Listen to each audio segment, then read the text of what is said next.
Saudaraku yang terkasih, masa Advent bukan hanya persiapan secara liturgis saja untuk perayaan Natal nanti.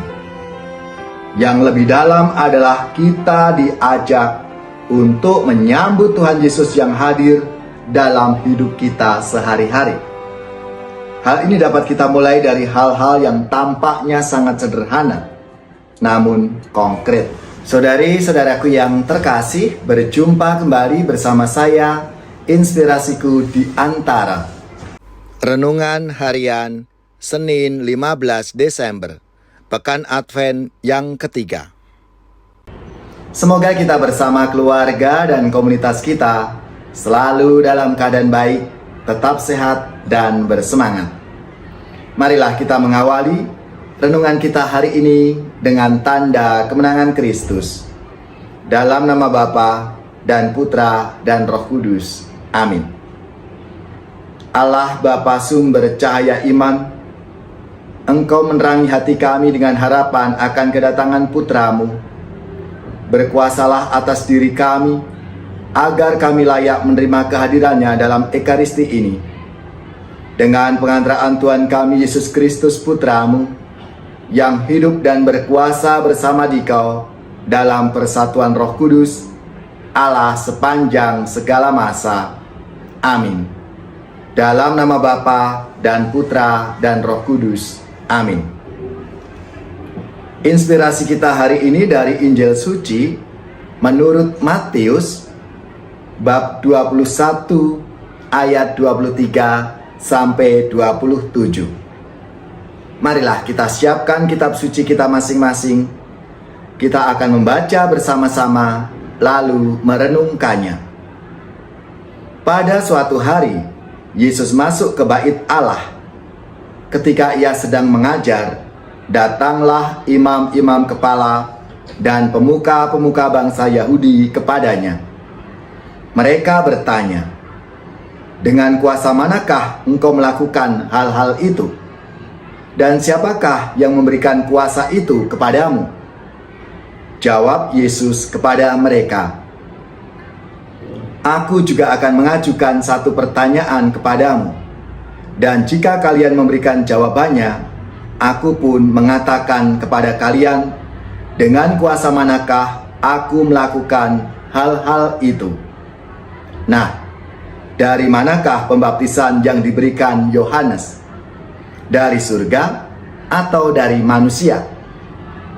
Mereka lalu berunding satu sama lain. "Jika kita katakan dari surga, ia akan berkata kepada kita, 'Kalau begitu, mengapa kalian tidak percaya kepadanya?' Tetapi jika kita katakan dari manusia, kita takut kepada orang banyak, sebab semua orang menganggap Yohanes itu nabi." Mereka lalu menjawab, "Kami tidak tahu." Maka Yesus pun berkata kepada mereka, "Jika demikian, aku pun tidak mau mengatakan kepada kalian dengan kuasa manakah aku melakukan hal-hal itu." Demikianlah sabda Tuhan. Terpujilah Kristus.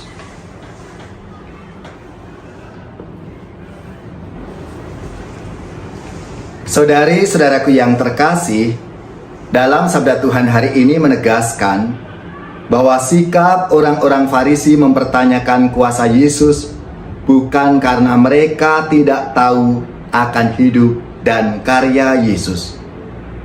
Mereka bersikap demikian karena mereka itu enggan berubah dan suka tinggal dalam keadaan yang sudah mapan selama ini. Karena berubah dan mengikuti semangat Yesus berarti menjadi orang-orang yang melakukan hidup keagamaan untuk mewujudkan belas kasih, keadilan, kesetiaan, dan damai.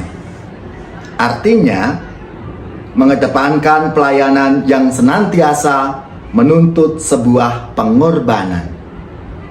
Hal itu bertolak belakang dengan hidup mereka yang banyak diuntungkan oleh status mereka sebagai pemuka agama. Saudari-saudaraku yang terkasih, mereka enggan berubah demi menjaga posisi sosial mereka agar tetap berkuasa. Bahaya kalau beragama ini terjadi dalam kehidupan seperti orang-orang Farisi dan ahli-ahli Taurat itu. Ketika hidup agama hanya dijadikan sarana dan kesempatan untuk kepentingan diri, keluarga, dan golongan, apalagi untuk mencapai kekuasaan demi harta dan jabatan. Banyak orang menggunakan agama untuk kendaraan politik, kekuasaan, dan kekayaan. Akibatnya, tidak ada keterbukaan, ketulusan, dan solidaritas kemanusiaan.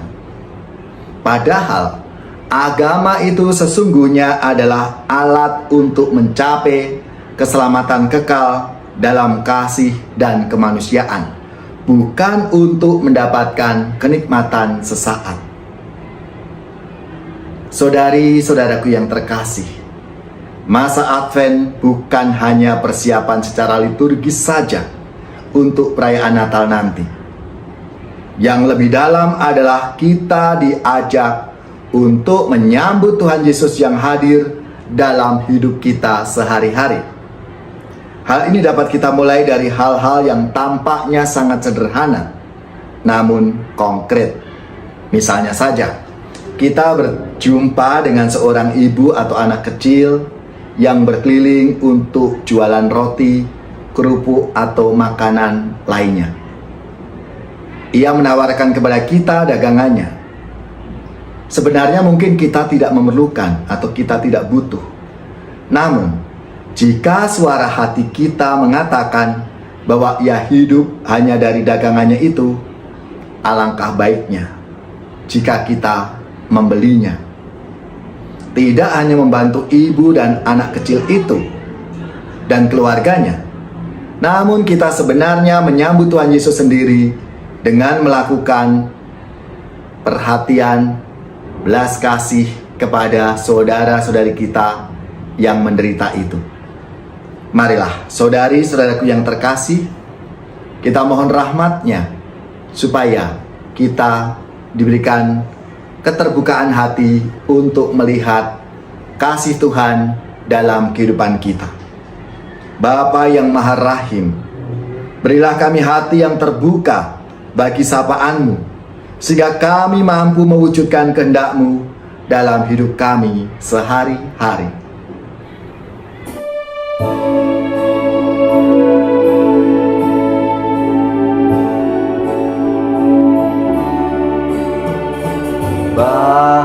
Bahagia manusia yang tidak tuli hatinya,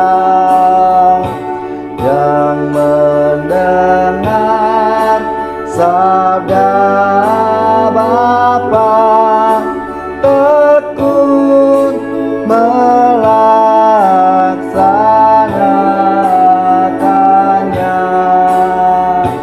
Sabda Tuhan penuh daya, yang tersesat dipanggilnya, disembuhkannya yang luka, yang mati dihidupkannya. Bahagia manusia yang menerima sang sabda, sabda yang sudah menggema dalam wujud manusia.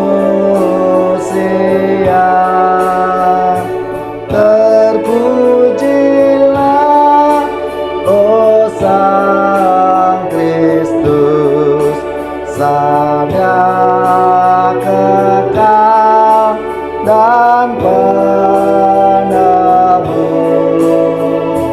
kebenaran, kehidupan, serta jalan keselamatan.